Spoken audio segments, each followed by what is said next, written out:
Brian here from Robots Are Red, and this is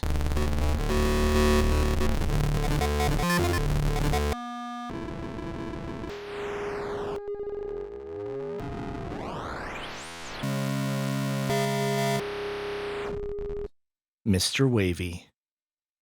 Mr. Wavey is a 12 HP oscillator follower that you feed it a triangle wave and a square wave, and you get two independent oscillator outputs with multiple different waveforms and options, along with CV control to turn even the most basic oscillator into a really powerful oscillator with lots of different waveform options.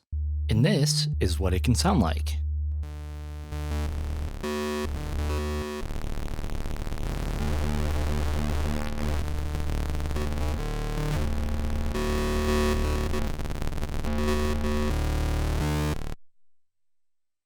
And this is what it could sound like with CV.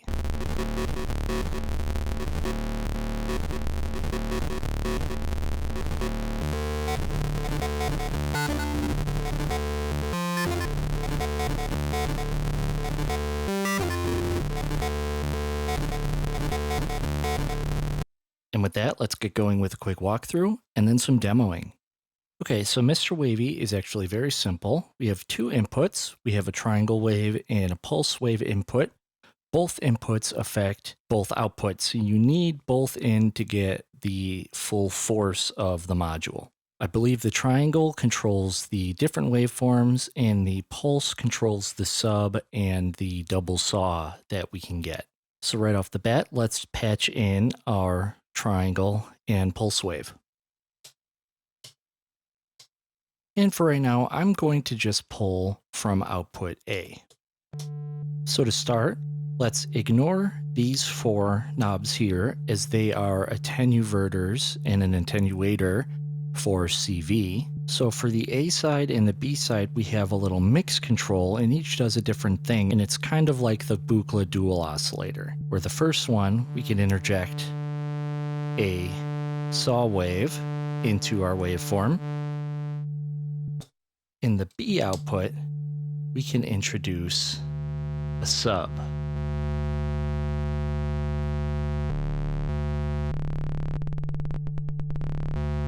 So that gives us different flavors for each side. So let's go back to A and let's look at the different waveforms we get. We have, starting counterclockwise, we have a sine wave and then a triangle wave. Now notice it doesn't morph between them, it does a hard change. Then we have the even waveform, which is kind of a houndstooth sine wave sort of thing. Then we have our double ramp. Then we have a sequence. Let's see what this looks like when we go faster. So it's kind of dancing around a little bit. But otherwise it looks like a kind of triangle and subwave together.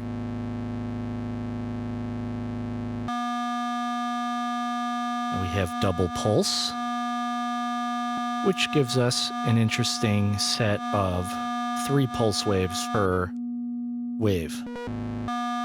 Then we have the, I believe it's corona output, which is a triangle wave that kind of has some teeth cut out of it. And then we have spectral wave, which introduces some noise in here for a kind of CMOS logic distortion bit crushing effect.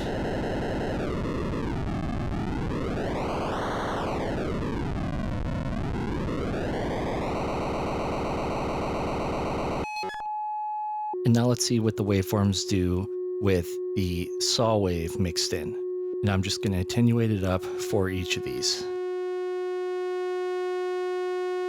So that's your sine. Here's your triangle.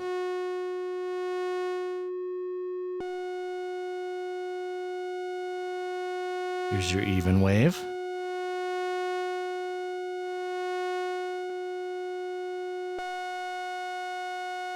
Here's our double ramp.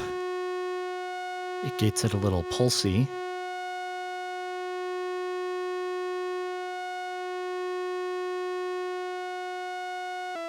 the sequence,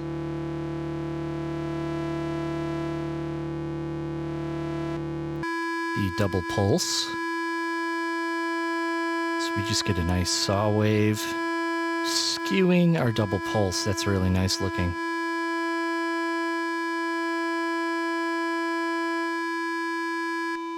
The corona does some interesting skewing to it.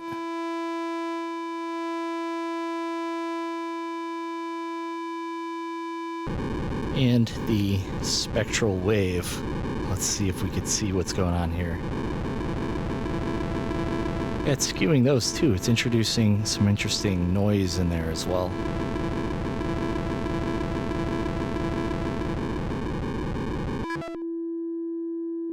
So that is the A waveforms. Now let's look at the B waveforms.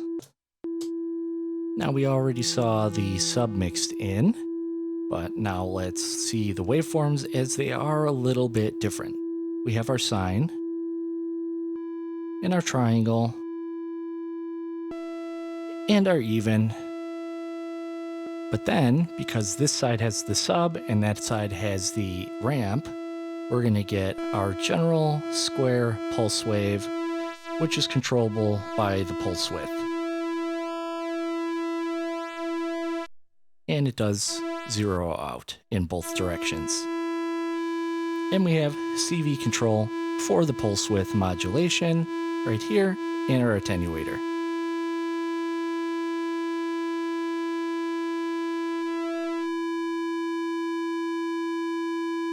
Then we have that sequence again.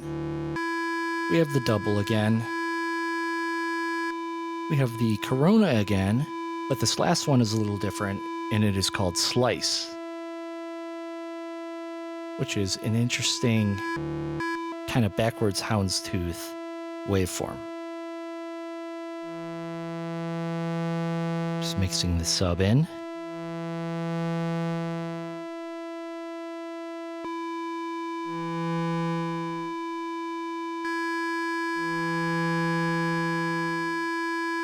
And it looks cool, but you already kind of know what this one's going to really sound like, just with that sub coming in on each one.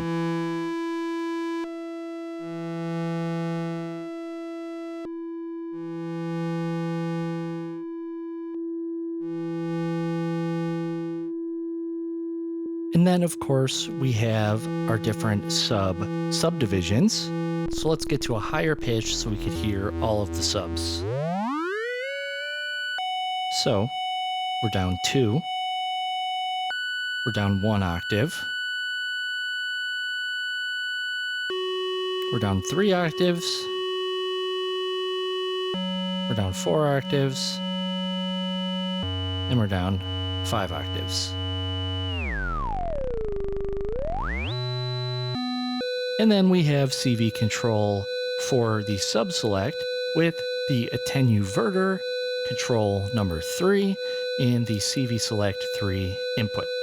And then we also have, of course, our CV1 and CV2, which select our waveforms. And we have the attenuverters for selecting that waveform. As you saw in the intro, I was able to take one signal multed and send these 2 knobs in opposite directions with CV.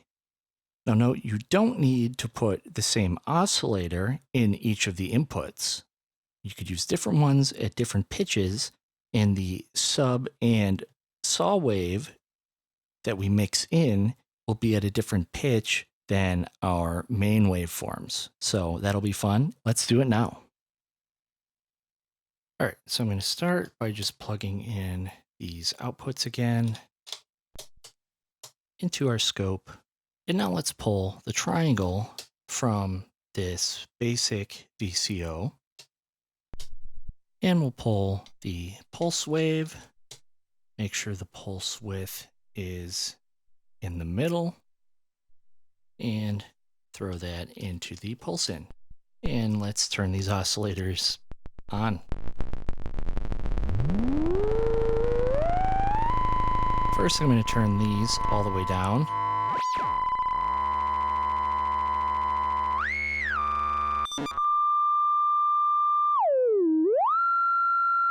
And with both of them on the sine wave, we could see that the pulse input B is not doing anything. Now let's see what it does do things for.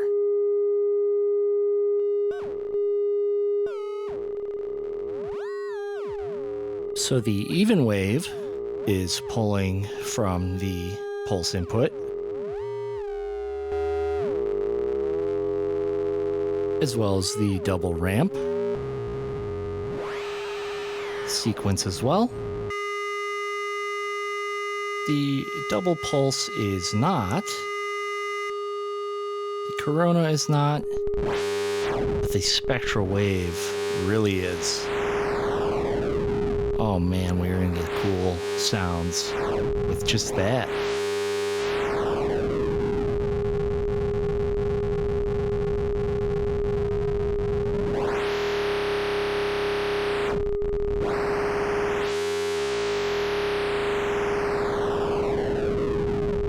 Now let's see what it affects on the other one.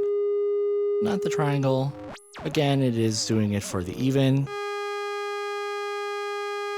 It's interestingly not doing it for the pulse wave. That's interesting. Sequence is, double is not, corona is not, slice probably is. Yes.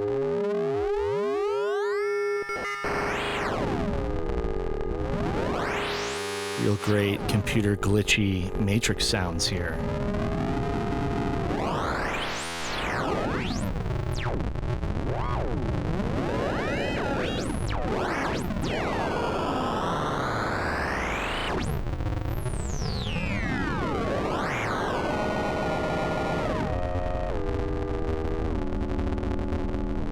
And now let's go back to our sine waves, and we'll pull in the mix of our saw, which is being pulled from the pulse oscillator.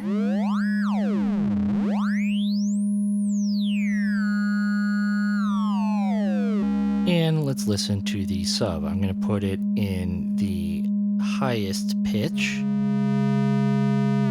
So the sub is coming from input 2.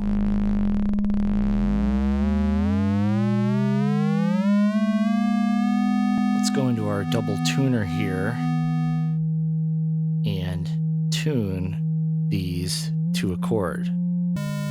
So now we have a nice chord tuned here. And let's listen to some of these waveforms.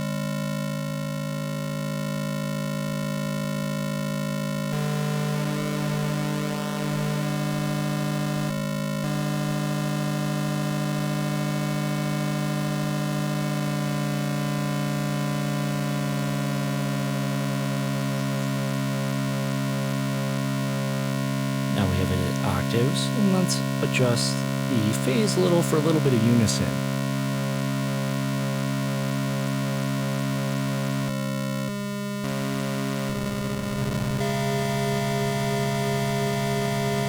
Ooh, that's dreamy.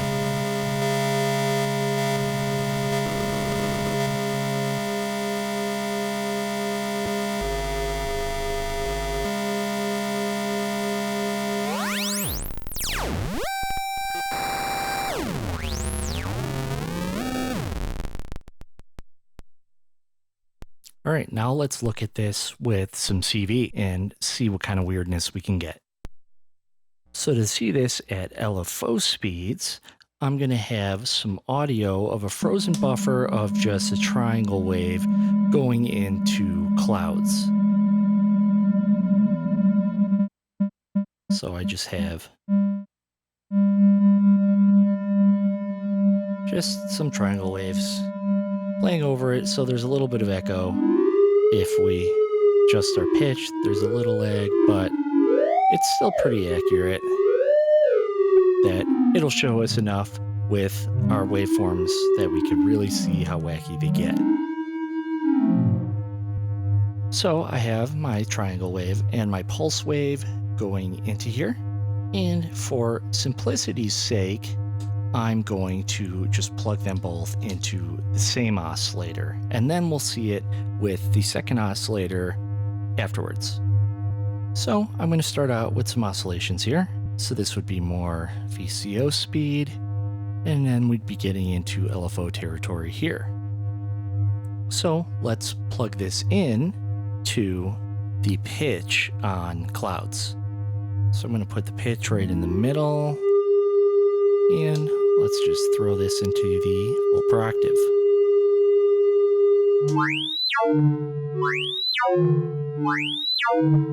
So we could hear we have a pretty fast LFO going.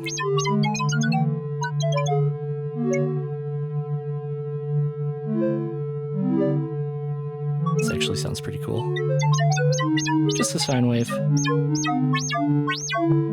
But we see it's not a sine wave anymore when we slow it down.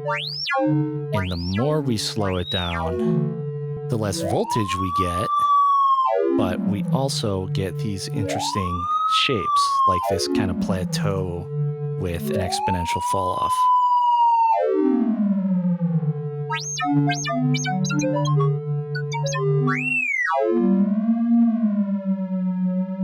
So let's look at all the different speeds with all these different waveform shapes. So we have our triangle.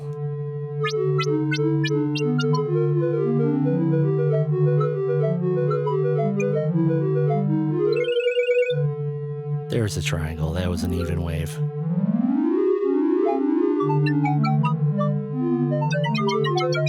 let's slow this down.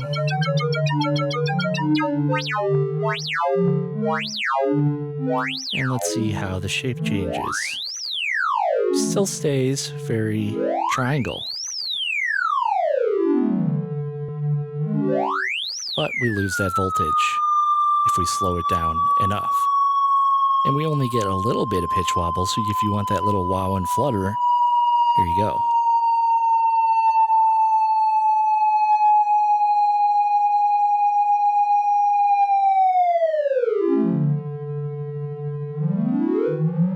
Now the even wave, so we can see it.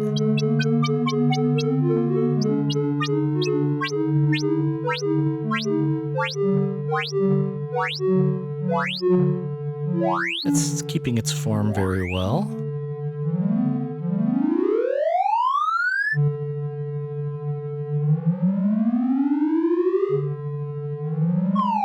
And now the double ramp.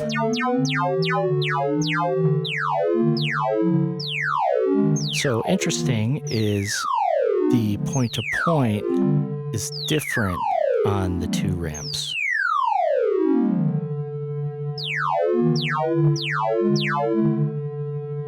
So with the sequence here, we could see a little bit better of how it's going and jumping around. So you could see it's not actually a stepped sequence. It's kind of a sequence of a bunch of different waveforms, which is pretty cool. And the double, which is pretty consistent as you slow down, since it is just the pulses. Now the corona. This has a nice shape to it. And now let's look at this spectral wave.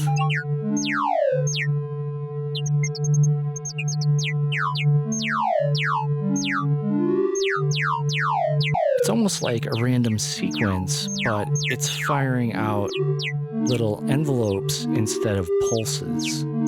That's my guess, at least.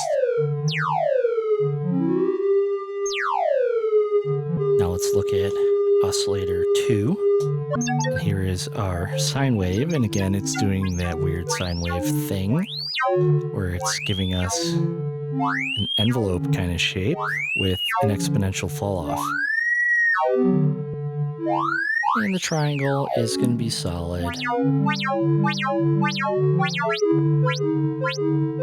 we have the even waveform, which kept its shape fairly well.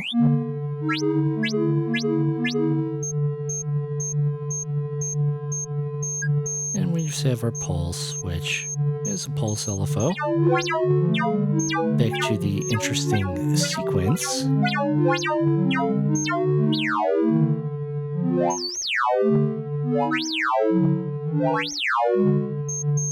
In the double, which we saw already.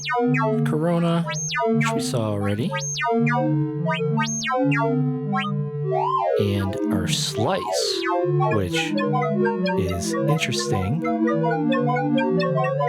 and different from the spectral wave.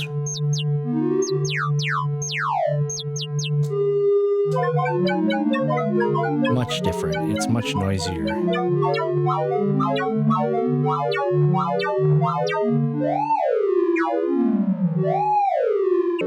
All right, now let's look at these LFOs with two different oscillators and have them controlling different things on cumulus. So I have one controlling the pitch, and I'm going to have one controlling our grain density.